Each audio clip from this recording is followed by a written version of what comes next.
Hello friends, welcome to my channel K education. कैसे हैं आप सभी लोग? आई होप आप सभी लोग अच्छे होंगे।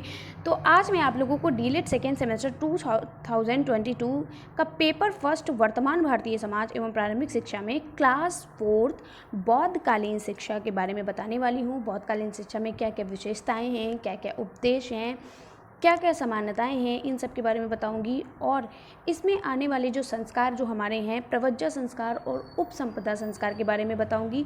तो चलिए वीडियो को शुरू करते हैं। वीडियो को शुरू करने से पहले अगर आप चैनल पर नए हैं तो चैनल को लाइक, सब्सक्राइब और शेयर कर लीजिए। बेल आइकन को प्रेस कर लीजिए ताकि आने वाली वीडियो या नोटिफिकेशन आप तक पहुंच सके। तो चलिए देखते हैं कि बौद्धकालीन शिक्षा किस तरीके से दी जाती थी। तो बौद्धकालीन शिक्षा जो हमारी थी वो किस तरीके से दी जाती थी, इसके बारे में पढ़ते हैं। तो बौद्धकालीन जो शिक्षा थी, इसका जो मुख्य कारण था वो था कि व्यक्ति के दुखों को दूर करना, या दुखों का जो ज्ञान है या दुखों को दूर करने का जो उपाय है, उसके लिए ये शिक्षा दी जाती थी। इससे व्यक्ति के दुखों को दूर किया जाता था। तो बौद्धकालीन शिक्षा प्रणाली में शिक्षा से तात्पर्य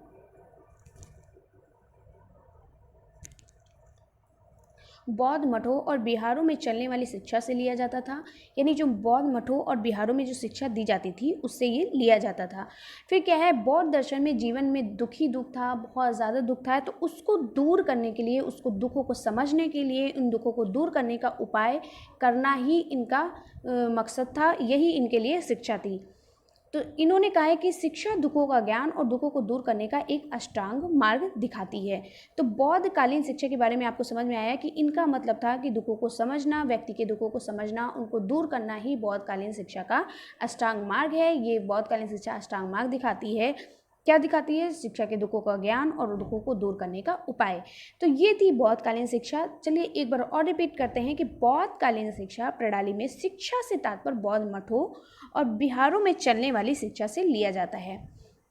बौद्ध दर्शन में जीवन में दुख ही दुख है और इन दुखों को समझने और इन दुखों को दूर करने का उपाय करना ही शिक्षा है। शिक्षा दुखों का ज्ञान और दुखों को दूर करने का एक अष्टांग मार्ग दिखाती है। आगे बढ़ते हैं। अगला है शिक्षा की संरचना एवं संगठन, यानी किस तरीके से शिक्षा की संरचना हुई, यानी उसका संगठन किस तरीके से होता है, इसके बारे में बताना है। तो जो जातक कथाओं से ज्ञात होता है कि प्राथमिक शिक्षा केवल बौद्ध धर्म विलंबियों के लिए नहीं, अपितु तो सब बालकों के लिए थी।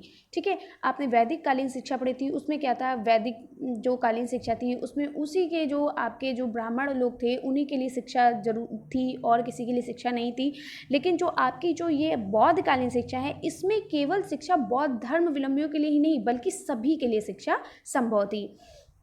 शुरुआत में ये जो शिक्षा थी ये निःशुल्क थी, यानी इसमें कोई भी फीस नहीं पड़ती थी, एकदम फ्री थी इसमें शिक्षा। आगे बढ़ते हैं। प्राथमिक शिक्षा प्रारंभ करने की आयु 6 वर्ष थी, यानी जब बच्चा विद्यालय में या जो मठों में जो प्रवेश लेता था उसका जो वर्ष होता था, जब बच्चा 6 वर्ष का हो जाता था तब उसे प्रारंभिक शिक्षा या प्राथमिक शिक्षा दी जाती थी। ठीक है, जिसकी व्यवस्था बौद्ध मठों और बिहारों में दी जाती थी। यानी जो बच्चा जब 6 वर्ष का होता था और वो प्राथमिक शिक्षा प्रारंभ करता था तो उसकी जो व्यवस्था जो होती थी वो बौद्ध मठों और बिहारों के द्वारा दी जाती थी। ठीक है, और ये 6 से 12 वर्ष की आयु तक दी जाती थी। यानी जो प्राथमिक शिक्षा है वो 6 से 12 वर्ष की आयु तक के बच्चों को दी जाती थी। जैसे आज भी हमारे जो प्राइमरी स्कूल होते हैं या जो प्राथमिक स्कूल होते हैं, वहाँ भी आज भी जो है 6 से 12 वर्ष के बच्चों को प्राथमिक स्कूल में शिक्षा दी जाती है। आज भी शिक्षा निःशुल्क है। अब देखिए इसमें कौन कौन से संस्कार होते हैं। प्रवज्जा संस्कार। प्रवज्जा संस्कार क्या होता है, बहुत ही ज़्यादा इंपॉर्टेंट है। संस्कार एक भी आपको नहीं भूलने, चाहे वो वैदिक काल के हों, चाहे वो मुगल काल के हों, चाहे वो मुस्लिम काल के हों, चाहे वो बौद्धकालीन हो, कोई भी आपको संस्कार नहीं छोड़ने, संस्कार सभी पढ़ने, क्योंकि आपसे ज़्यादातर संस्कार ही पूछे जाते हैं। एक चीज़ का ध्यान रखिएगा, सबसे इंपॉर्टेंट बात आपको बताने जा रही हूँ। आपको चाहे वैदिक कालीन शिक्षा हो, चाहे बौद्धकालीन शिक्षा हो, चाहे वो मुस्लिम हो, चाहे वो मुगल हो, कोई भी शिक्षा हो, उसमें से आपको विशेषताएँ पूछी जाती हैं, उनके गुण पूछे जाते हैं और उनके संस्कार पूछे जाते हैं। ठीक है, यही 3 चीज़ें इनमें पूछी जाती हैं जो बहुत ही ज़्यादा इंपॉर्टेंट है। इनको एकदम रट लीजिएगा, जितनी भी आपके संस्कार हैं और सभी शिक्षाओं के, चाहे वो वैदिक कालीन हो चाहे बौद्धकालीन हो, कोई भी शिक्षा हो, आपके उसकी विशेषताएं, उसके गुण, यही सब आपके बस पूछे जाते हैं। तो देखिए, प्रवज्जा संस्कार क्या होता है? बौद्धकालीन शिक्षा व्यवस्था के अंतर्गत जब कोई बालक अपने घर से शिक्षा प्राप्त हेतु संघ में प्रवेश करता था तो शिक्षक शिक्षु उसका प्रवज्जा संस्कार करते थे।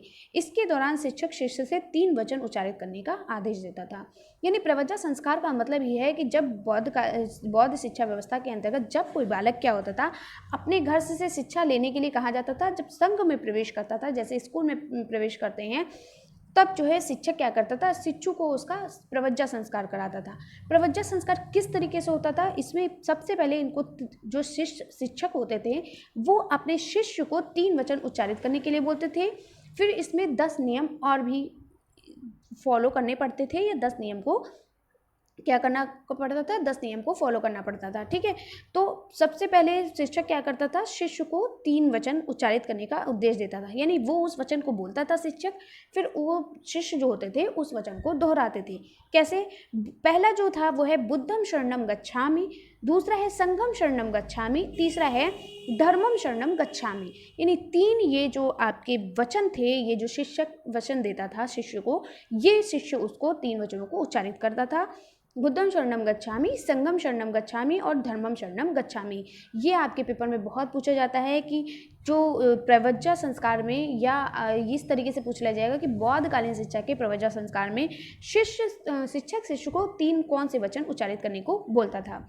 ठीक है, अब इसके बाद क्या होता था? अभी प्रवज्जा संस्कार खत्म नहीं हुआ है। 3 ये आपके वचन बोलने के बाद, उसको 3 वचन लेने के बाद गुरु अपने शिष्य को 10 नियम से अवगत कराता है, यानी 10 नियम को फॉलो करने के लिए बोलता है। वो नियम कौन कौन से हैं? पहला है झूठ ना बोलना। बच्चों को समझाता है कि कभी भी झूठ बोलना नहीं चाहिए और नहीं झूठ किसी को बोलना है। दूसरा है जीव हत्या ना करना, किसी भी जीव की हत्या कर उसे, या उसकी हत्या ना करना, या उसे हत्या कर खाना नहीं चाहिए। तीसरा है चारित्रिक शुद्धि, यानी कैरेक्टर एकदम शुद्ध होना चाहिए, कैरेक्टर एकदम अच्छा होना चाहिए। ठीक है, बेस्ट होना चाहिए। नशीली वस्तुओं का सेवन न करना, यानी धूम्रपान, इन सभी का प्रयोग नहीं करना है। पांचवा है अभद्र भाषा का प्रयोग ना करना, यानी अभद्र भाषा का मतलब होता है कि कड़वी बोली ना बोलना, कि दूसरों को आपकी बातों से ठेस पहुंचे। छठा है सोने चांदी की वस्तुएं उपहार में ना लेना, यानी किसी से भी, उपहार मतलब होता है गिफ्ट। ठीक है, किसी से भी सोने चांदी की वस्तुओं को गिफ्ट में ना लेना। ठीक है, सातवां श्रृंगार प्रसाधनों का प्रयोग ना करना, यानी किसी भी, श्रृंगार का मतलब होता है सजने संवरने वाले जितने भी साधन होते हैं या प्रसाधन होते हैं, जैसे क्रीम वगैरह ये सब, तो इन सभी का प्रयोग ना करना, एकदम साधारण रहना। ठीक है, किसी की निंदा ना करना, यानी किसी को नीचा नहीं दिखाना, उसकी बुराई नहीं करना। ठीक है, नवा है तमाशे ना देखना, यानी कि आप जैसे आप टीवी वगैरह देखते हो या खेल तमाशे पहले होते थे, उन सभी को ना देखना। 10वां है सरल जीवन व्यतीत करना, यानी एकदम सिंपल सा आपको अपनी लाइफ को क्या करना है? व्यतीत करना है। ये थे आपके 10 संस्कार, यानी प्रवज्जा संस्कार में आपको क्या होता था? 3 वचन उच्चारित करने होते थे, उसके बाद 10 नियमों का पालन करना होता था।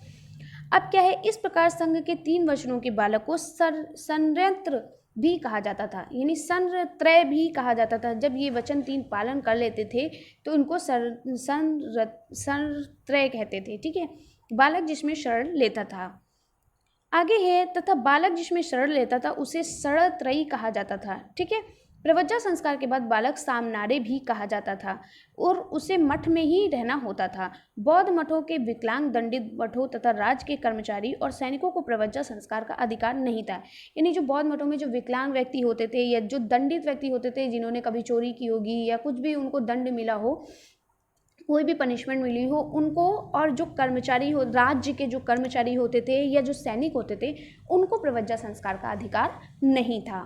आगे बढ़ते हैं उच्च शिक्षा। उच्च शिक्षा में क्या होता था? प्राथमिक शिक्षा पूरी करने के बाद उच्च शिक्षा में प्रवेश हेतु परीक्षा होती थी। यानी जो प्राथमिक शिक्षा जब पूरी हो जाती थी, तो जब बच्चा उच्च शिक्षा में आता था तो उसे वहाँ जाने के लिए क्या करना था? इंट्रेंस एग्ज़ाम देना पड़ता था। ठीक है, जैसे अब आप उच्च शिक्षा लेते हैं तो आपको एंट्रेंस एग्ज़ाम देना पड़ता है, ठीक उसी तरीके से होता था। यानी कि जो हमारी बौद्धकालीन शिक्षा है वो अब से, जो आपकी जो प्रारंभिक, जो अब ये आपकी जो शिक्षा है, आधुनिक जो शिक्षा है, इसमें इस तरीके से होती थी शिक्षा। और योग्य छात्रों को कक्षा में प्रवेश दिया जाता था, यानी जो उसमें पास हो जाता था, जब इंट्रेंस एग्ज़ाम होता था, अगर आप इंट्रेंस एग्ज़ाम में पास हो जाते थे तभी आपको उसमें प्रवेश करने के लिए दिया जाता था। यह शिक्षा सामान्यतः 12 से 20 या 25 वर्ष तक आयु तक चलती थी और इसमें बालकों में शुल्क भी लिया जाता था। यानी प्रारंभिक शिक्षा जो थी वो आपकी प्राथमिक शिक्षा थी, यानी जो प्राइमरी जो आपकी शिक्षा थी वो आपकी जो थी एकदम निःशुल्क थी, उसमें कोई आपसे फीस नहीं ली जाती थी। लेकिन उच्च शिक्षा में सबसे पहले आपका एंट्रेंस एग्जाम होता था, उसके बाद अगर आप उसमें पास हो गए हो तो आपको प्रवेश दिया जाता था और इसमें आपके फीस भी पड़ती थी। ठीक है, आगे बढ़ते उपसंपदा संस्कार क्या होता है। तो उपसंपदा संस्कार क्या होता है इसके बारे में पढ़ते हैं। यह बौद्ध धर्म का दूसरा संस्कार है। ठीक है, क्या है बौद्ध, पहले आपने क्या पढ़ा, प्रव्रज्य संस्कार पढ़ा, अब आप पढ़ने जा रहे हैं उपसंपदा संस्कार। ये बौद्ध धर्म का दूसरा संस्कार होता है। यह संस्कार 20 वर्ष की आयु से पहले, ये पूर्व नहीं होता था, यानी 20 वर्ष की आयु से पहले नहीं होता था। इस संस्कार में 10 विद्वानों भिक्षुकों के समक्ष विद्यार्थी का परिचय कराया जाता था। यानी 10 विद्वान भिक्षु आते थे, उनके समक्ष, उनके सामने बैठालकर विद्यार्थी का परिचय कराया जाता था और वह कठिन परीक्षा के बाद बहुमत से यह निश्चित करते थे कि नव आगत को शिक्षा दी जाए कि नहीं, यानी जो नए बच्चे हैं उनको शिक्षा दी जाए कि नहीं। इस प्रकार उपसंपदा के पश्चात श्रवण भिक्षुक बन जाता था। जो बालक होता था वो भिक्षुक बन जाता था और जीवन भर अथवा शिक्षा समाप्ति तक भिक्षुक ही रहता था। उपसंपदा के समय भिक्षु को 4 व्रत धारण करने की प्रतिज्ञा कराई जाती थी। क्या? सबसे पहला कि उसे वृक्ष के नीचे ही सोना है, जीवन भर उसे वृक्ष के नीचे ही सोना होता था। दूसरा जो था वो था भिक्षा में भिक्षा लेकर भोजन करना, यानी भिक्षा पात्र में, जो भिक्षा पात्र होता था उसमें भिक्षा लेकर भोजन करना होता था। ठीक है, मांगे हुए वस्त्रों को धारण करना, यानी अपने खुद से कोई भी वस्त्र लेकर नहीं पहन सकता था, वो सिर्फ मांगे हुए वस्त्रों को ही धारण कर सकता था। चौथा है औषधि के रूप में गौमूत्र का सेवन करना, यानी जब भी उसे कोई बीमारी आए या कोई भी रोग हो जाए तो उसे क्या करना है, उसे दवाई के जगह पर क्या करना है, गौमूत्र का सेवन करना होता था। इसके अतिरिक्त भिक्षु को चोरी, जीव हत्या तथा चमत्कारी प्रदर्शन करना वर्जित होता था। आगे बढ़ते हैं। अब देखिए मोस्ट इंपॉर्टेंट बौद्धकालीन शिक्षा की क्या क्या विशेषताएं हैं। तो बौद्धकालीन शिक्षा की विशेषताओं के बारे में पढ़ेंगे। तो बौद्ध मठों व बिहारों का प्रशासन बौद्ध संघ के अंतर्गत होता था, यानी जो बौद्ध संघ होते थे या बिहारों के अंतर्गत होता था। सर्वोच्च ज्ञानी भिक्षु इसका प्रधान आचार्य था, यानी जो सबसे सर्वोच्च, सबसे ज्ञानी जो भिक्षु होता था वो इसका प्रधान होता था, जिसके अधीन 2 समितियां होती थी। पहली शैक्षिक कार्यों की देखरेख और दूसरी जो होती थी वो प्रशासनिक कार्यों की देखरेख करती थी। नेक्स्ट है बौद्ध काल में तत्कालीन राज्य शिक्षा व्यवस्था हेतु समुचित धन उपलब्ध कराते थे, यानी जो तत्कालीन राज्य शिक्षा व्यवस्था होती थी उसी के द्वारा ही धन का उपलब्ध कराया जाता था।